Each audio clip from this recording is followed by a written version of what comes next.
বেদানুকৰণৰ সেই বাণীসমূহ সৰুৰ পৰাই যদি শিশুটোক শিকায় সি কেতিয়াও অসৎ পথে সেই ল'ৰাটো অসৎ পথে যাব নোৱাৰিব তাক যদি জ্যেষ্ঠজন আহিলে সেৱা কৰিবলৈ শিকায় সেই ল'ৰাটো অসৎ পথে কেতিয়াও যাব নোৱাৰিব ছোৱালীজনীক যদি নিজৰ ছোৱালীজনীক যদি নাৰী নীতিখন পাঠ কৰোঁতে প্ৰত্যেকে ঘৰত মাকে যদি নিজৰ ছোৱালীজনীক নাৰী নীতিখন পচোন ঠাকুৰৰ নাৰী নীতিখনত এনেকে আছে জানো কোনো ছোৱালীয়ে যদি কোনো ল'ৰাক কথা দি বেলেগ পুৰুষৰ লগত বিবাহত লিপ্ত হয় তেতিয়াহ'লে সেই ছোৱালীক বেশ্যাৰ লগত তুলনা কৰিছে ঠাকুৰে কোনো কন্যাই ছোৱালীয়ে যদি কোনো ল'ৰাক বাক্যদান বুলি কৈছে ঠাকুৰে বাগদান বুলি কৈছে বাগদান মানে কথা দি পেলাই যদি অন্য বেলেগ পুৰুষৰ লগত বিবাহিত হৈছে তেতিয়াহ'লে সেই কন্যা সন্তানক ঠাকুৰে কি বুলি কৈছে কিহৰ লগত বেশ্যাৰ লগত তুলনা কৰিবলৈ কৈছে তেতিয়াহ'লে আমি যদি সেই কন্যা সন্তানটিক যদি লগতে ৰাখি পেলাই নাৰী নীতি পাঠসমূহ আমি পঢ়াওঁ কৈ যাওঁ তেতিয়াহ'লে সেই কন্যাজনী অবাতে যাব পাৰিব কেতিয়াও নোৱাৰে সেই কন্যা সন্তান বেয়া বাটলৈ কেতিয়াও যাব নোৱাৰে তাই কি পিন্ধিছে আপুনি চকু দিয়ক কেনেকে পিন্ধিছে চকু দিয়ক কথা বতৰা কেনেকে তাই পাতে আপুনি চকু দিয়ক মাক আমি মা জননী অকল জন্ম দিলেই নহ'ব জন্ম দি এৰি দিলেই নহ'ব তৈয়াৰ কৰিব লাগিব পুত্ৰ সন্তানক তৈয়াৰ কৰিব লাগিব কন্যা সন্তানক তৈয়াৰ কৰিব লাগিব তেতিয়াহে আমি প্ৰকৃত সৎ সংগী যদি আমাৰ ল'ৰা ছোৱালীয়ে অন্যান্য মানুহৰ দৰে আচৰণ কৰিছে আমাৰ সন্তানে কন্যাই যদি অন্যান্য মানুহৰ দৰে আচৰণ কৰিছে অন্যান্য মানুহে পিন্ধা পেট উলিয়াই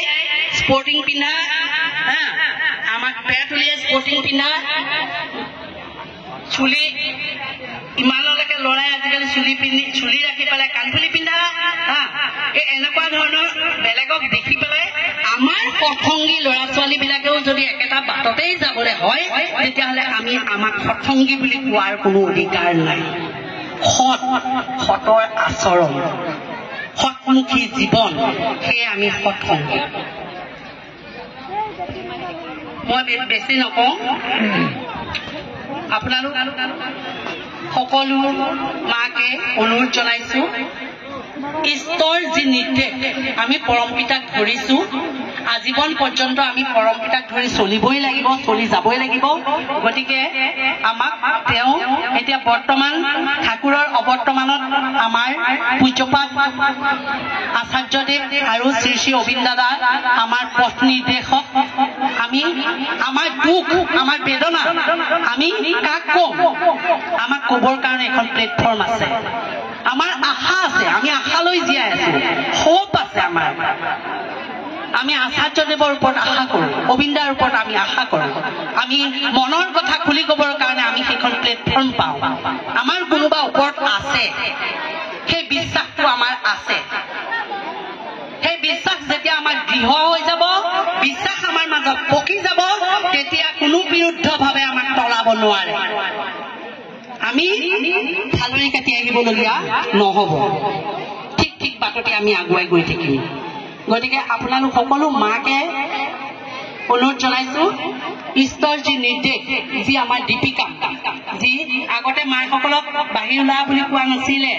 এতিয়া কিন্তু আচাৰ্যদেৱে কি কৈছে মাসকল ওলাব লাগিব কাৰণ মা কি দশভুজা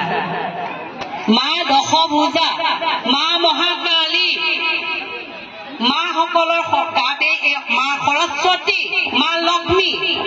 এই সকলোখিনি শক্তি আপোনালোকৰ গাতে আছে দশভুজা হৈ আপোনালোকে